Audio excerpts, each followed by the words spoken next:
Olá! Que bom ter vocês conosco. Nós somos uma IA desenvolvida pelo site Ponto Geek. Curadoria de conteúdo humana por Gordo Geek. Eu sou o Eduardo. E eu sou a Jéssica. Aqui sempre fazemos uma investigação especial sobre um olhar geek de assuntos ligados à tecnologia, ciência, espaço e muito mais.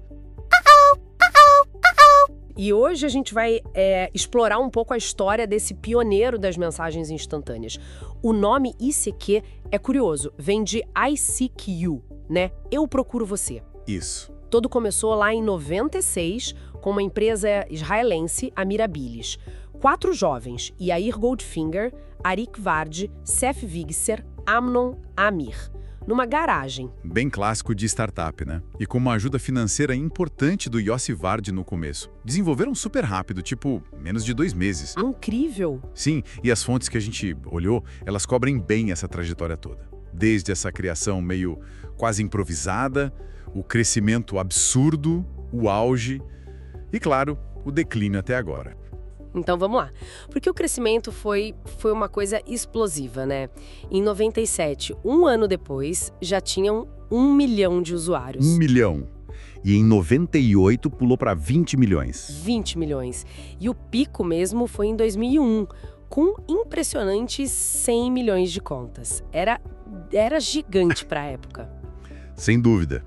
E um momento chave aí foi a compra pela AOL, American Online, em 98. Ah, sim. A aquisição. Isso. Fala em valores entre 287 e 407 milhões de dólares. Foi, assim, mais que dinheiro.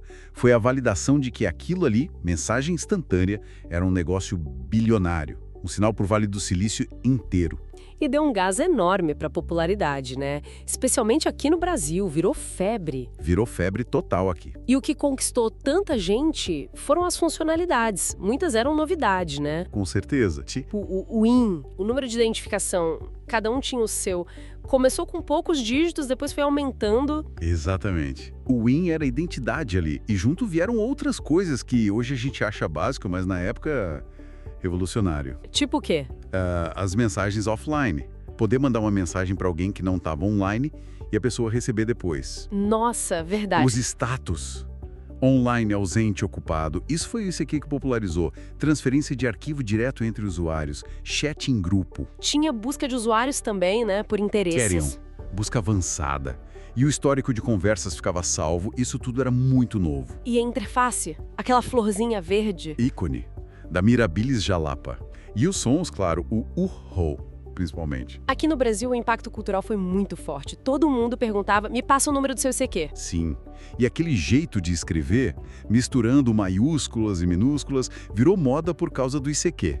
É muito doido pensar como essas ideias continuam por aí, né? Totalmente. O conceito de status, as notificações, até a ideia de um número como identificador, talvez tenha inspirado um pouco o WhatsApp usar número de telefone, quem sabe. O ICQ definiu muitos padrões. Mas essa liderança toda não durou para sempre, né? Não durou. A concorrência chegou forte, principalmente o MSN Messenger da Microsoft. Que já vinha instalado no Windows? Exato. Isso foi um golpe duro. E depois, claro, a dificuldade de se adaptar à era dos smartphones. Aí vieram WhatsApp, Telegram. O ICQ meio que perdeu o bonde, né? Perdeu. A AOL acabou vendendo ele em 2010 para um grupo russo, a DST, que hoje é parte da VK. Por um valor bem menor, né? Bem menor. Coisa de 187,5 milhões de dólares. Tentaram modernizar, lançaram versões para celular, um tal de ICQ New, chamadas de vídeo. Mas não pegou mais, né? Não pegou. A base de usuários já tinha ido embora em grande parte. E parece que não foi só problema de adaptação à tecnologia, teve questão de segurança também, certo? Sim, isso pesou bastante no final. A plataforma já vinha sendo criticada por vulnerabilidades e, mais recentemente, um problema sério de moderação. O que aconteceu? Em 2023, a Justiça Federal aqui no Brasil mandou suspender o aplicativo. A Polícia Federal identificou que ele estava sendo usado para espalhar conteúdo ilegal, coisa pesada. Nossa. E o pior, relataram muita dificuldade para conseguir que a VK, a empresa dona, colaborasse para tirar esse conteúdo do ar. Essa falha na segurança e na moderação foi um golpe fatal na confiança. Então, Olhando para essa história toda, o ICQ foi, sem dúvida, um gigante, um inovador que abriu as portas para a comunicação online que a gente tem hoje. Exato. Conectou milhões, definiu uma era, mas a história dele é também um alerta, né? Sobre a velocidade da tecnologia E a necessidade de se adaptar. e de evoluir sempre. Não basta inovar lá no começo, tem que continuar. E, principalmente, garantir a segurança e a confiança de quem usa. O legado técnico fica, né? Muitas ideias estão aí em outros apps e a nostalgia também. Muita nostalgia. Dos wings, dos sons, quem viveu lembra. Uh-oh! Ah, esse som! Certeza que desbloqueou alguma memória aí, né? Com certeza. Icônico. É o som do ICQ, gente. Aquele pioneiro das mensagens instantâneas que, olha, tá se despedindo oficialmente agora, dia 26 de junho de 2024. Foram 28 anos. Quase 3 décadas, é muito tempo. E pensar que começou lá em novembro de 96, uma empresa israelense, a Mirabilis. O nome já entregava tudo, né? ICQ, eu te procuro. Exato, e nossas fontes, elas mostram bem essa trajetória toda, né? A criação, que foi super inovadora na época, Sim, o timing foi crucial. aquele crescimento viral, assim, absurdo, depois o auge, quando a AOL comprou, Um marco importante. e aí o declínio, né? Veio a concorrência, a dificuldade de se adaptar às novas tecnologias, tipo celular, até chegar agora nesse fim. É isso. E acho que o nosso papo aqui hoje é justamente para tentar entender, sabe? O que fez o ICQ ser tão revolucionário? Por que ele perdeu espaço? E principalmente o que ele deixou pra gente, né? Qual o legado para a comunicação digital de hoje? Perfeito. Então, para começar, vamos voltar lá para 96. Como era a internet naquela época? Era tudo mato, né? Conexão de escada. Nossa, era outra vida. Internet de escada, aquele barulhinho, poucos sites. Pensa, não tinha Google ainda. A comunicação era basicamente e-mail, que é lento, né, assíncrono, Uhum. ou então o IRC, aquelas salas de chat, mas que exigiam um conhecimento um pouco mais técnico, né? É verdade. E aí chega o ICQ. Simples, direto, mostrava quem estava online agora e deixava você falar na hora. Era, assim, o que faltava mesmo. E foi rápido para nascer, né? Muito rápido. 4 jovens, Yair Goldfinger, Arik Vardi, Sef Vigizer, Aminon Amir. Eles saíram de uma empresa, fundaram a Mirabilis e, em menos de 2 meses estavam com o ICQ pronto, com uma ajuda financeira inicial importante do pai de um deles, o Yossi Vardi. E o crescimento? Pelo que vi, eles não gastaram quase nada com marketing, foi isso? Foi na base do passa aí seu número. Exatamente. Foi o famoso boca a mouse, totalmente orgânico. O pessoal descobria, gostava, passava para os amigos. Lembro bem dessa fase. Qual o teu ICQ? Era a pergunta. Demais. E os números mostram 1 milhão de usuários já em 97. No pico, lá por 2001, bateu 100 milhões. 100 milhões. Nossa. É muita gente. Para ter ideia, isso era mais de 1/5, mais de 20% de todo mundo que usava a internet na época. Um fenômeno global mesmo. E muito disso veio das coisas novas que ele trouxe, né? Ah, o Win. O número. Nossa, como a gente queria ter um número baixo. Virou até status, né? Tinha gente vendendo o número. Total. Era quase um CPF digital, sabe? Uma identidade fixa ali no ICQ. E hoje é tão diferente, né? A gente tem múltiplos perfis, tudo mais fluido. Verdade. E não foi só o Win. O ICQ popularizou a ideia do status de presença. Aquela florzinha. A florzinha, verde para online, vermelha para ocupado. Isso. Online, ausente, ocupado e invisível. Hoje todo app tem isso. Mas foi o ICQ que massificou, fora poder mandar mensagem para quem estava offline e transferir arquivo direto. Transferir arquivo era uma função matadora na época. E os sons, o Rô, virou toque de celular depois. A interface era simples, mas dava para customizar tudo. Era divertido, né? E fez tanto sucesso que a AOL, que era gigante na época, viu o potencial e comprou a Mirabilis rapidinho, em 98. Pagaram caro, né? Uma fortuna. Os valores variam um pouco nas fontes, mas falam entre 287 e 407 milhões de dólares. Para a AOL era estratégico pegar essa base de usuários enorme, fiel e internacional. Foi o auge do ICQ ali sobre a AOL. Mas aí a coisa começou a mudar. O que aconteceu? Foi só a concorrência chegando forte? A concorrência pesou muito, claro. O MSN Messenger da Microsoft foi um baque. Ele já vinha pré-instalado no Windows, né? Isso deu uma vantagem enorme. Ah, sim. Facilidade de acesso. Exato. Depois veio o Skype, e aí a revolução dos celulares com o WhatsApp, Telegram, esses apps móveis. Mas assim, não foi só a concorrência.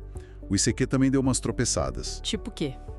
Teve uma certa lerdeza em se adaptar, sabe? Demoraram para sacar a onda do mobile first, essa coisa de que o celular ia virar o principal. O desenvolvimento ficou meio parado, o programa dava umas travadas, tinha falhas de segurança. E a própria AOL, que era dona, começou a focar mais no outro mensageiro dela, o AIM, principalmente nos Estados Unidos. Meio que deixou isso aqui um pouco de lado em termos de estratégia global. Entendi. E aí venderam para uma empresa russa, a DST, que hoje é VK, em 2010. Por bem menos dinheiro, né? Bem menos. Cerca de 187 milhões e meio. A VK até tentou dar uma sobrevida.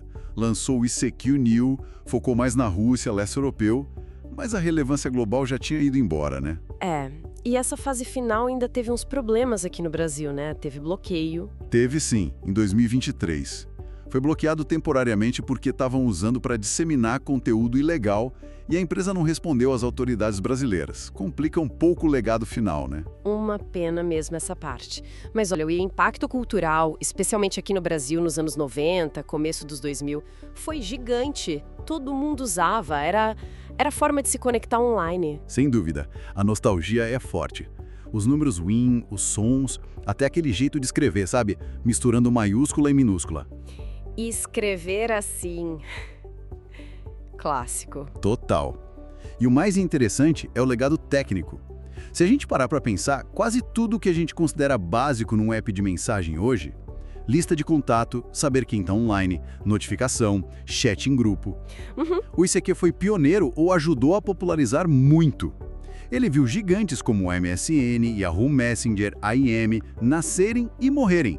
Ele sobreviveu a muitos. Então, pra gente ir amarrando, o ICQ foi esse pioneiro que meio que definiu a conversa online instantânea, virou uma febre mundial conectando milhões, mas aí não conseguiu acompanhar o ritmo das mudanças, a concorrência forte e agora está sendo desligado oficialmente. Fim de uma era. Exatamente. E o curioso é que mesmo que muita gente hoje nem use mais, ou talvez nunca tenha usado, o jeito como a gente conversa online hoje carrega muito DNA do ICQ. As funcionalidades, a própria cultura da resposta rápida, de saber se o outro está ali, isso tudo tem raiz lá atrás. É um ponto importante. Mesmo no fim, a influência continua. Continua. E sabe o que eu fico pensando? A história do ICQ é quase uma aula sobre como a tecnologia é rápida, né? Como algo que era o topo do mundo vira peça de museu digital. O que isso ensina pra gente sobre a necessidade de estar sempre se adaptando? Boa pergunta. Ou talvez outra coisa. Aquela ideia do Win tinha uma identidade digital única e fixa? Como isso contrasta com hoje que a gente tem tantos perfis, tudo tão mais fragmentado, talvez? Fica aí a reflexão, né? Fica sim. Uma reflexão importante sobre tecnologia e identidade. Mas o fato é, ICQ deixou sua marca boas lembranças para quem usou e uma base importante para tudo que veio depois. Seguindo aqui com a nossa conversa sobre o ICQ, hoje o foco é outro, né? É a parte dos negócios, das empresas. Quem criou, quem comprou, quanto pagaram, por que deu no que deu. É a história por trás do UO, sabe? Vamos desempacotar essa parte empresarial toda. Exato. E é fascinante porque a gente consegue ver direitinho como uma decisão lá no escritório na Mirabilis, depois na UAL e mais tarde na VK, impactava diretamente o programa que a gente usava, né? A ascensão, os problemas, tudo conectado com a estratégia de negócio mesmo. Bom, tudo começou lá em 96, né? Mirabilis Israel, 4 jovens, Yair Goldfinger, Arik Vard, Sef Witzer, Amnon Amir. E o detalhe, fizeram isso aqui voando, tipo, menos de 2 meses, numa garagem e sem grana no começo, assim, na raça. Pois é. O dinheiro inicial, que foi crucial, veio do pai do Arilk, o Yossi Vard. algumas centenas de milhares de dólares que, para a época, para começar, era um bom dinheiro. Aí eles foram para São José, na Califórnia. Por quê? Internet mais barata, infraestrutura melhor lá naquele começo. E deu certo rápido, né? Muito. Em maio de 97 já tinham 1 milhão de usuários. É um crescimento, assim, absurdo. E, claro, isso chamou a atenção de gente grande. E que gente? Chega 1998 e pá! América Online, a AOL, compra Mirabilis. Os valores que a gente acha variam um pouco, né? Mas falam entre 287 milhões... até 407 milhões de dólares. Uma fortuna. Para Israel, na época, foi um marco. Mas olha que interessante. A AOL não comprou só a tecnologia, que ainda nem era tão madura assim, ou um negócio super lucrativo. Eles compraram, tipo, a promessa, sabe? A base de usuários fiel. Entendi. Era uma aposta no futuro da comunicação online, né? Era ouro. Principalmente porque 60% não eram dos Estados Unidos. Era o passaporte para a expansão global que eles tanto queriam. Era a peça-chave. E aí, sob o comando da AOL, isso aqui bombou mesmo. Chegou no pico, 100 milhões de usuários registrados. Isso em 2001. Cara, pensa só. Mais de 20% de quem usava internet no mundo tinha conta no ICQ. Aqui no Brasil também, né? Foi uma febre total. Foi demais. Mas assim, nem tudo foi fácil, né? Tinham desafios. Integrar a cultura da Mirabilis, que era mais solta, mais hacker, com a da AOL e do AIM, o outro mensageiro deles, deu atrito. E a AOL foi bem agressiva contra os clientes não oficiais do ICQ, aqueles feitos por terceiros. Ah, lembro disso. Muita gente usava esses alternativos, né? Usava, porque não tinham anúncio, eram mais leves, mais customizáveis. A galera gostava dessa flexibilidade. A AOL, e contra isso, pegou mal para uma parte dos usuários. Só que aí, enquanto o ICQ estava nesse auge aparente, a concorrência começou a apertar, né? Veio o MSN Messenger com força total, o Skype começando a aparecer. E o próprio ICQ começou a ter uns problemas técnicos, ficou meio parado no tempo em algumas coisas. E aqui a Aurel também já não estava naquela fase dourada, né? Veio o estouro da bolha da internet, dificuldades financeiras. Exato. Aí decidiram vender o ICQ. Isso foi em 2010. E venderam para quem? Para uma empresa russa, a Digital Sky Technologies, a DST, que depois virou a VK Company, que é a dona do VKontakte, a rede social gigante lá da Rússia. E o valor? Aí que tá. 187,5 milhões. Bem menos do que a AOL pagou lá atrás, né? Nossa, bem menos mesmo. Mas por que os russos compraram? DST, que viria a ser VK, queria se fortalecer ainda mais. Basicamente, o ICQ deixou de ser aquele fenômeno global para virar um produto mais focado, mais regional, sabe? Entendi. E a VK ainda tentou dar uma repaginada, né? Vi que lançaram versões para celular melhores em 2014, teve aquele ICQ New em 2020. Sim, tentaram modernizar. Colocaram chamada de vídeo, stickers, integração com rede social, o pacote básico de hoje em dia. E teve mudança técnica também, né? Teve, e foi importante. Eles saíram do protocolo antigo, o Oscar, que tinha suas limitações, para um novo, o WIN. Isso permitiu coisas que hoje são essenciais, tipo histórico de conversa na nuvem, chega de perder tudo se formatar o PC, né? Ah, sim. Fundamental hoje. Só que teve um custo. Algumas coisas antigas, como a transferência de arquivo P2P direto entre usuários, que muita gente gostava pela velocidade ou talvez por achar mais privado, isso sumiu. Foi uma troca clara, né?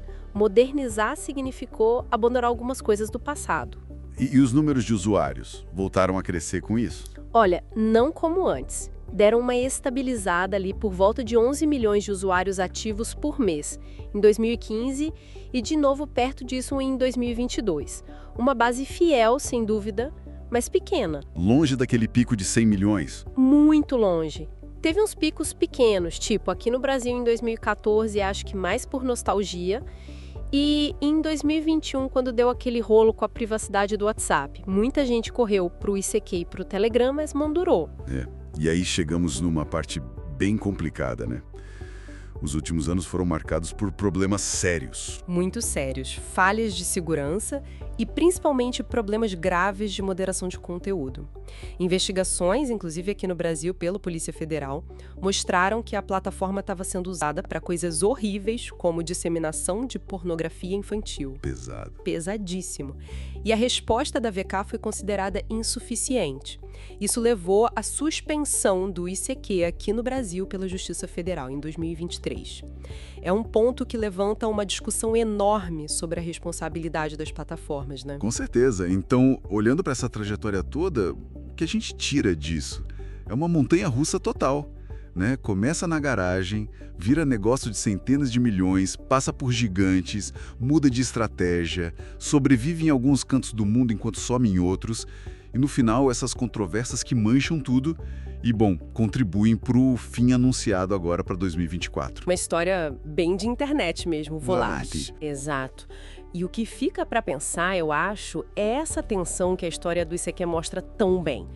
Como é que você equilibra a busca por lucro, por crescimento, com a necessidade de inovar sempre, de manter o usuário seguro e de moderar o que acontece ali dentro? Ainda mais quando a plataforma passa por donos diferentes, em países diferentes, cada um com suas leis, suas prioridades. É um desafio gigantesco que as empresas de tecnologia ainda enfrentam hoje, talvez mais do que nunca. Bom, então a gente está chegando ao fim da nossa conversa sobre o ICQ, né? A gente viu o pioneirismo, como ele, mudou a comunicação para muita gente e deixou aquela marca cultural, né? O famoso UOO. Agora acho que é hora de consolidar, assim, o que fica dessa história toda. Sem dúvida. O ICQ foi mais que um software, né? Foi um marco mesmo, um catalisador para a interação digital como a gente conhece. Uhum. Ele chegou com uma interface gráfica que, para a época, era super amigável, né? Introduziu os WINS, os Universal Internet Numbers, que eram tipo o nosso RG online. Sim, lembro bem disso. Os indicadores de presença, para saber quem estava ali, disponível para conversar, transferência de arquivos. Ele realmente, assim, estabeleceu muita da base do que veio depois na indústria de mensagens. Totalmente. E, bom, a compra pela AOL, né, por aquela fortuna, lá em 98, só carimbou o valor imenso que ele já tinha construído. Foi uma validação importante. E a memória afetiva é uma coisa forte, né? Aquele som do Cara, era um evento. Todo mundo reconhecia na hora. Exato, era icônico. E a busca pelos wins curtos virou quase um símbolo de status, né? De quem tava lá desde o comecinho. Pois é, quem tinha o win de poucos dígitos era veterano, né? E as mensagens de ausência foram, os primeiros status que a gente usava, né? Pra dizer o que tava fazendo ou ouvindo. Verdade. Foi ali também que começaram a se formar as primeiras comunidades digitais mais fortes, né? Os primeiros laços sociais que nasciam puramente online davam uma sensação muito real de pertencimento, sabe? Uhum, sim, era diferente. E agora esse encerramento oficial, né? Dia 26 de junho de 2024, simboliza o fim de uma era. O último dos grandes clientes de mensagem instantânea dos anos 90 se despedindo. É o fim de um ciclo, né? Mas o ponto central, eu acho, é que o legado, tanto tecnológico quanto cultural, esse continua vivo, né? Muitas funções que hoje a gente considera básicas, tipo saber se o contato está online ou não. Sim, a lista de contatos. Exato, as listas, o chat em tempo real, até os primeiros passos ali com o multimídia, os grupos, tudo isso foi introduzido ou pelo menos popularizado massivamente pelo ICQ. Olhando para essa trajetória toda, do auge à queda, ficam umas lições importantes, né? Com certeza. Ser pioneiro é ótimo, abre caminho, mas não garante permanência se não tiver inovação constante, né? Adaptação. A falha em ir para o mobile, por exemplo, parece ter sido bem crucial. Fundamental, A transição para o mobile foi um ponto crítico que eles perderam. E a experiência do usuário, né? Um design intuitivo, como o ICQ tinha lá no começo, isso é essencial. E claro, como a gente viu mais pra frente na história dele, segurança e moderação. Bom, não são opcionais. De jeito nenhum. Aquelas vulnerabilidades e até o bloqueio que teve no Brasil por causa do conteúdo ilegal. deixaram isso bem claro, né? Exatamente. A influência dele continua porque o ICQ, na essência, criou o modelo, sabe? O molde da mensageria instantânea moderna. Mesmo ele desaparecendo agora como plataforma, as inovações centrais dele vivem nos aplicativos que a gente usa todo dia. A história do ICQ é um baita estudo de caso sobre essa necessidade vital de evoluir tecnologicamente, né? De não parar no tempo. Verdade. Ficar parado é fatal nesse meio. E isso, assim, talvez nos leve a uma última provocação. Uma reflexão final, né? Manda aí. Pensando nessa jornada toda do ICQ, do pioneirismo absoluto, até, bom, a obsolescência por não se adaptar direito, por questões de segurança, que elementos que a gente vê hoje nas plataformas dominantes, será que poderiam se tornar as vulnerabilidades delas no futuro? Boa pergunta. O que essa história do ICQ sugere, sabe? Sobre como é difícil e o que é preciso para se manter lá no topo da inovação digital por muito tempo. Fica aí para a gente pensar, né? Esperamos que essa nossa discussão detalhada tenha sido útil e, claro, interessante para quem nos ouve. E se você gostou, não esquece, deixa seu comentário, curte, compartilha com os amigos, isso ajuda muito a gente a continuar trazendo essas informações e análises. É isso aí. Muito obrigado pela companhia e até a próxima. Tchau!